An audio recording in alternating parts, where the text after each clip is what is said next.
Bonjour, alors aujourd'hui vidéo sur, le trading et les leçons de vie que ça peut, apporter. Souvent on dit que faut pas commencer le trading, que c'est dangereux, qu'en fait, il y a de grandes chances qu'on perde notre argent, que c'est la pire des choses qu'ils puissent faire. Alors d'un côté, c'est pas faux, hein, parce qu'il y a de grandes chances que, si vous faites n'importe quoi, vous pouvez perdre, c'est assez dangereux. Si vous vous embarquez dans des trucs de copy trading en plus des arnaques et cetera.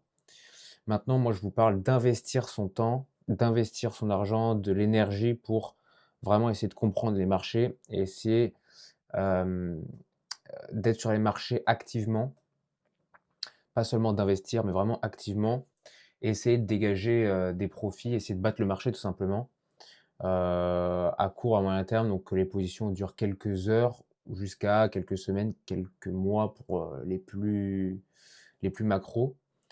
Hem, alors aussi, il y en a qui disent que les traders sont inutiles et en fait, participent juste à cette espèce de mouvement de spéculation, qui sont juste là pour s'enrichir et cetera. Donc ça aussi, c'est totalement faux, hein, faut bien s'en rendre compte. C'est pas l'objectif de la vidéo, j'en ferai peut-être une autre, mais ces gens-là qui disent ça, en général, ne s'y connaissent pas grand-chose en finance.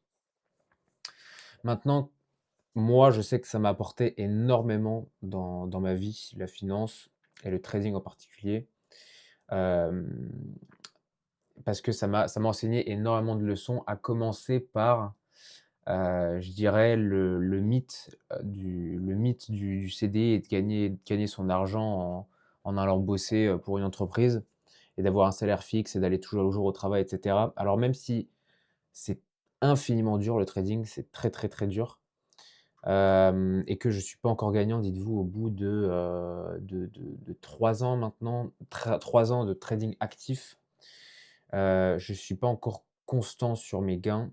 Je mais en fait, ça débloque quelque chose, en fait. Vous vous dites, vous prenez des positions et puis vous voyez les chiffres bouger et vous dites: «OK, il se passe quelque chose, en fait. En ligne, on peut vraiment il se passe des choses en ligne, en fait». Même si le trading, c'est super compliqué et cetera, il se passe des choses et peut-être qu'il y a autre chose que le CDI, peut-être qu'il y a autre chose que gagner sa vie en travaillant pour une entreprise et ça déclenche quelque chose, en fait. Moi, je sais que ça a déclenché quelque chose, pas forcément ça va peut-être pas finir dans le trading, en fait, hein, je me souviens qu'au début, je voulais absolument, réussir en trading. C'est toujours le cas, hein, je veux toujours réussir en trading et être rentable. Mais en fait, ça c'est surtout ça qu'il faut, c'est déclencher quelque chose qui est très important. Parce qu'en fait, la plupart des gens restent dans ce truc de: «Beh, écoutez, pour gagner de l'argent, voilà, faut travailler pour une entreprise, faut venir au taf tous les jours, en présentiel, voilà, c'est le monde corpo» et cetera et ça ouvre l'esprit à d'autres éventualités et à d'autres projets, pourquoi pas et cetera. Donc ça, c'est quelque chose vraiment de principal. Ensuite, ça donne vraiment la passion et l'envie, surtout si vous faites de la macroéconomie, en fait, si vous faites pas du trading, que du chartisme, que des trucs techniques. Si vous allez un peu plus loin, que vous cherchez, la macro, les politiques monétaires, que vous apprenez, en fait, vraiment la finance, vous verrez que c'est passionnant. Alors c'est peut-être pas pour tout le monde, mais je trouve que c'est passionnant et en fait, c'est déjà, ça vous donne une passion qui est incroyable et puis en plus, ça vous intrigue et ça vous pousse à gérer votre propre argent, en fait. Ça vous pousse à vous responsabiliser vis-à-vis de votre patrimoine, vis-à-vis de votre argent et pas juste donner votre capital à la banque qui va prendre du 2 de frais, cachés, sans que vous puissiez le voir, pendant que vous, votre argent bouge pas est sur un livret A qui va perdre contre l'inflation chaque année et bah, vous allez vous responsabiliser et puis espérer faire plus. C'est même pas espérer en fait, c'est très, très simple en fait, de faire plus qu'un livret A, au moins sur le long terme et ça vous responsabilise vis-à-vis de votre patrimoine. Ça vous éduque comment diversifier ses actifs et cetera et vous devenez beaucoup plus enclin à surveiller votre patrimoine, en fait. Vous surveillez plus vos dépenses, vos achats, ce que vous achetez, là où votre argent va, là où vous dépensez, mais pas seulement en fait, là où vous décidez d'investir votre argent. Hem et ça vous oblige à traquer en fait, vous allez avoir cette passion du tracking puisque la finance va vous intéresser, votre argent va vous intéresser et vous allez avoir le cerveau beaucoup plus focus sur votre propre argent et ce qui est essentiel si vous voulez en fait, développer votre capital et même pas forcément devenir riche, mais juste, heu, s'assurer qu'il y a une croissance. S'assurer qu'il y a une croissance parce qu'en fait, la plupart des gens juste gagnent leur salaire, dépensent tout, gagnent leur salaire, dépensent tout et donc restent dans une espèce de range comme ça toute leur vie. Alors leur niveau de vie, peut-être augmente un petit peu si vous voulez parce que, avec les années, en général le salaire augmente, mais enfin bon. Mais donc voilà, ça vous donne cette passion de gérer votre propre argent et d'assurer qu'il y a une croissance en tout cas. Ensuite, un point très intéressant, que donne le trading, lorsqu'on s'y met sérieusement en tout cas, c'est que vous allez voir, puisqu'on raisonne tout le temps en risk to reward en trading, hem et beh, vous allez raisonner en risk to reward aussi, dans la vie de tous les jours, en fait. Alors pas à chaque instant, hein, ce serait abusé de dire ça, mais pour les situations de tous les jours, pour les situations relationnelles, pour les situations, au sport, dans les sports, ça s'applique. Vous allez raisonner en risk to reward. Qu'est-ce que ça veut dire? Ça veut dire que pour chaque décision que vous allez prendre, vous vous dites: «Est-ce que le risque en vaut la chandelle?» tout simplement et vous allez mieux évaluer si le risque en vaut la chandelle ou pas. Et c'est très utile. Ça vous évite énormément de bourbiers parce que, en général, ça va plutôt dans le sens, «Bon, bah, en fait, je vais rien faire» parce qu'en fait, quand on voit un trade qui ne vaut pas le coup et où on a un risk to reward qui est pas excellent et cetera, bah, en fait, la meilleure des choses à faire, c'est vas-y, tu sais quoi? On laisse, on rentre pas en position, on prend pas de position et c'est plus souvent qu'on ne le pense, la meilleure des choses à faire et dans la vie aussi, je pense que, que beaucoup de gens devraient s'abstenir de faire des moves de débile mental, heu et ça aide énormément. Hem, qu'est-ce qu'on peut dire d'autre sur le trading? Il y a tellement de choses à dire. Hem, développer je pense que c'est peut-être le plus important, c'est développer en fait un esprit critique et penser par soi-même, être beaucoup moins influençable. En fait, quand vous tradez, vous comprenez que vous êtes maître et responsable entièrement de vos faits et gestes et de vos finances et qu'écouter les autres ne va vous mener à rien. Parce qu'en fait, quand vous écoutez les gens, c'est impossible en fait de gagner sur le long terme en écoutant les gens. Déjà, c'est pas intéressant, hein. Et puis ensuite, vous vous rendez compte que c'est très dur pour tout le monde. Les marchés sont très durs pour tout le monde. Quand vous voyez franchement les analyses même des grandes banques, en tout cas sur le forex, moi je regarde le forex parce que c'est ce que je fais, mais quand je regarde même des recherches de grandes banques, des Goldman Sachs, des Standard Chartered qui lâchent des analyses qui sont parfois étonnantes, très étonnantes même. Alors bien sûr, ça vaut plus que, le Jean-Yves, sur Reddit, qui a fait une analyse, et cetera. Quoique parfois non, mais franchement, les analyses sont parfois très surprenantes des banques. Vous voyez des analyses qui passent pas du tout, des prédictions qui vont à l'opposé très loin et vous vous dites: «C'est dur pour tout le monde», donc vous êtes obligé en fait de vous fier qu'à votre analyse à vous.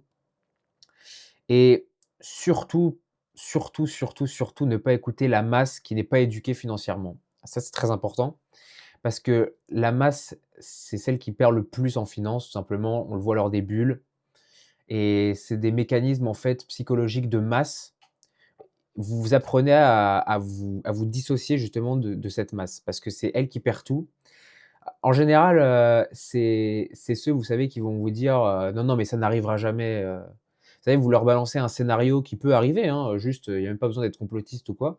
Enfin bon, je sais que, je me fais souvent traiter de complotiste, mais vous balancez juste un scénario comme ça qui est plausible, vous avez prouvé d'une analyse et cetera et puis les gens vont vous dire: «Non mais attends, c'est impossible que ça se passe, tu es complotiste» et cetera. Ces gens-là sont ceux qui vont se faire arracher lors des grosses crises.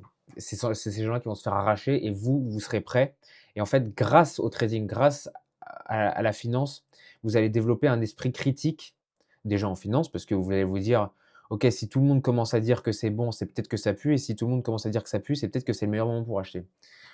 Déjà et ensuite, même pas dans le domaine de la finance, vous allez commencer à vous dire: «Peut-être qu'il faudrait que je me détache de la masse et du point de vue de la masse». Si tout le monde pense à peu près la même chose, c'est que peut-être qu'il y a un problème. Alors je dis pas que faut juste, je dis pas qu'il faut penser, à l'inverse de tout le monde pour penser à l'inverse, mais je dis simplement qu'il faut se méfier et qu'en fait le trading vous apprend à avoir du libre arbitre et à développer des analyses et cetera. Heu, En général, quand je parle avec, d'autres gens qui sont sur les marchés, c'est des gens qui ont un libre arbitre un peu plus développé que, que la moyenne, du gars lambda qui va juste écouter des gens et cetera. Ça, très, très important, je pense, c'est une des plus grosses leçons, du trading et et puis qu'est-ce qu'il y a d'autre? Ah, il y a tellement de choses à dire. J'ai fait ma petite liste quand même, au cas où j'oublie. Connaître les biais psychologiques, connaître les biais psychologiques, de la finance qui sont juste monumentaux, hein. Les biais psychologiques, c'est pour ça que 90 des gens perdent sur les marchés et je pense que c'est la raison pour laquelle je suis encore en train de perdre sur les marchés, c'est la psychologie. Vous avez tellement de mécanismes qui rentrent en jeu, c'est absolument fou. Un des plus connus, c'est peut-être la FOMO. Hem, je sais là, il y a la FOMO, il y a, comment on dit? Le fait de faire n'importe quoi, en fait, le revenge trading, l'ego, la peur de rater et cetera et en fait, avec tous ces mécanismes psychologiques, c'est fou quand même quand vous y pensez parce que vous mettez n'importe qui devant un marché devant les marchés, qui connaissent la finance et d'ailleurs ou qui ne connaissent pas la finance et en fait, le cerveau humain va faire en sorte que vous perdez. Vous vous rendez compte de ça, à quel point c'est aberrant et à quel point c'est puissant? Vous mettez quelqu'un devant les marchés, vous lui dites: «Gagne de l'argent», le cerveau va faire en sorte que vous perdez. Ah voilà, là vous avez la haine contre votre cerveau, vous vous dites: «Mais qu'est-ce qui se passe en fait? Pourquoi le cerveau nous pousse à rater?» C'est complètement fou. Moi je trouve ça passionnant. Alors il y a même des gens qui ont réfléchi à faire l'inverse, hein. Ils se sont dit: «OK, si mon cerveau me dit de la merde et que je perds avec mon cerveau, bah, en fait je prends les ordres à l'opposé en fait que me dit mon cerveau». Ouais, bah, en fait les gens ont essayé de faire ça. Donc en fait, sauf qu'en fait le cerveau, puisqu'il sait qu'il est en train de faire l'inverse et ben il va renvoyer les signaux contraires de ce que vous êtes en train de faire. Enfin c'est complètement hallucinant, à quel point le cerveau pousse à l'échec. Non mais voilà, hors blague, les mécanismes psychologiques sont tellement puissants et en fait aussi vous apprenez donc déjà à les gérer, à savoir, à être au courant de ces mécanismes psychologiques, et donc à vous dire: «D'accord, je suis en train d'avoir cette émotion, je suis en train d'avoir cette psychologie, qu'est-ce que je fais pour contrer ça justement?» Et en fait, vous apprenez à vous connaître plus intérieurement, vous apprenez à vous connaître, c'est très important. Moi je le vois, hein, je vois, après 2 ans, je commence vraiment à voir quelles sont mes réactions devant les marchés. Quelles sont les merdes que je fais, quelles sont les merdes que je fais et qui qu'il faut que je résolve peut-être pour devenir rentable.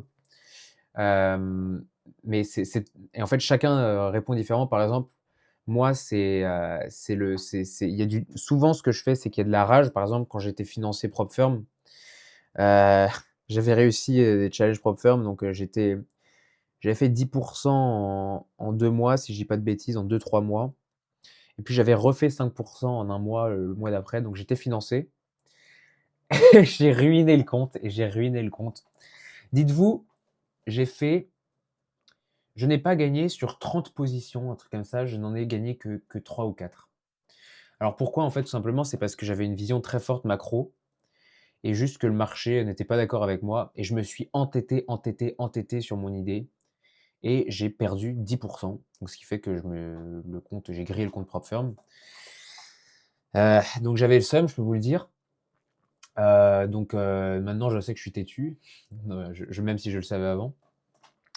Mais donc il y a ça, par exemple, il y a quoi d'autre? C'est que, il y a du découragement aussi parfois. Vous savez, quand vous prenez 3, 4 pertes à la suite, que ça devient vraiment chaud, je vais vous dire, vous avez juste envie de fermer l'écran et de vous dire: «Vous savez quoi? Aujourd'hui, je trade pas». Mais c'est pas la meilleure des idées quand vous dites que, l'année, peut se jouer, l'année peut être positive et ça se joue sur 2 trades, 3 trades, donc 1, 2, 3 jours. Donc c'est une mauvaise idée de pas être là. C'est une mauvaise idée de pas être là et c'est d'ailleurs une autre leçon, c'est que ça vous apprend à être discipliné, en fait. Il faut avoir ses horaires. Vous avez vos horaires, il faut se pointer. Chaque jour, vous devez vous pointer, sinon vous êtes cuit. Vous êtes cuit parce qu'en plus, vous allez avoir les mécanismes psychologiques qui vont commencer à fonctionner. Vous allez vous dire: «Putain, j'étais pas là. Ce jour-là, j'étais pas là et putain, comme par hasard, ce jour-là, c'est le moment où mon système, il me permet d'avoir un trade qui va rattraper toutes les pertes que j'ai pris avant». Enfin bref, c'est terrifiant, émotionnellement et psychologiquement. Mais donc pour pas, craquer, il faut être là tous les jours et c'est ça s'applique bien sûr dans plein d'autres domaines de la vie. Heu, être full discipliné et se pointer chaque jour, pointer son cul chaque jour devant les écrans, ce qui est pas si évident que ça, hein. Qu'est-ce qu'il y a d'autre? Très intéressant, très important et je finirai par ça. Hem, c'est le processus, séparer votre process d'analyse, votre prise de position, la gestion du trade et cetera. Séparer tout ça par, par le résultat, en fait. Séparer ça du résultat. Ça veut dire que, si vous faites tout bien, bonne analyse, bonne prise de position, bon risk to reward, vous prenez le trade très bon, vous restez patient, il y a pas de FOMO ou quoi. Vous managez bien le trade, je sais pas quoi et vous prenez votre perte, il y a aucun souci. Il faut savoir qu'il y a des bonnes pertes et les bonnes pertes, c'est quand vous avez tout bien fait et puis que vous avez quand même mangé une perte, ça arrive totalement, ça arrive à tout le monde et d'ailleurs, il y a même des mauvais gains. Ça veut dire qu'un espèce de débile mental qui va complètement FOMO, qui va faire n'importe quoi et qui va, risquer juste 50 de son compte, 100 de son compte sur un seul trade et qui va le gagner et qui va faire fois 2 sur le compte, je peux vous dire que c'est pas un bon trade. Je peux vous dire que c'est pas un bon trade, parce que le mec a juste eu de la chance et enfin, c'est évident que le mec a juste eu de la chance et puis, si ça avait pas réussi, il aurait juste brûlé son compte, donc c'est pas du tout un bon trade et il faut savoir absolument séparer le le le process du résultat et ça, dans plein d'autres domaines, de la vie. Moi, ça me fait penser au sport encore une fois, ça fait penser aux jeux vidéo. Grand fan de Rainbow Six, on peut faire de la merde et avoir full chance et gagner et on peut mal faire les choses. On peut bien faire les choses et rater. Hem et donc tellement de leçons à retenir du trading, c'est pour ça que c'est fascinant. Hem, j'adore ça en fait parce que c'est vraiment pour moi se frotter à ce qu'il y a de plus, déjà compétitif évidemment. C'est vraiment se frotter à la matière en fait, se challenger, auprès des autres acteurs qui veulent exactement la même chose que vous. Vous challenger auprès des autres, mais aussi auprès de vous-même, ce qui est incroyable. Hem et c'est vraiment essayer de dégager quelque chose de la matière qui peut-être que les marchés financiers sont ce qui représente le mieux la matière tellement il y a tout en fait. Il y a les émotions humaines, il y a les maths. Donc pour moi, c'est quelque chose d'absolument fou que je suis pas prêt d'arrêter et j'invite les gens à essayer au moins en démo, au moins avec du faux argent. Voilà, si vous voulez pas perdre de l'argent, en tout cas, vous lancez pas comme des sgegs, mettez pas des sous, voilà et vous prenez une taille de position, vous êtes même pas au courant de combien vous êtes en train de risquer. Ne faites pas les idiots, ne faites pas les idiots. Mais voilà, lancez-vous avec un compte démo, essayez d'analyser et cetera. Pour moi, c'est quand même quelque chose qui est absolument phénoménal, c'est une très, très bonne expérience. Donc voilà les copains, j'espère que vous avez apprécié et on se voit dans une prochaine vidéo. Gros bisous.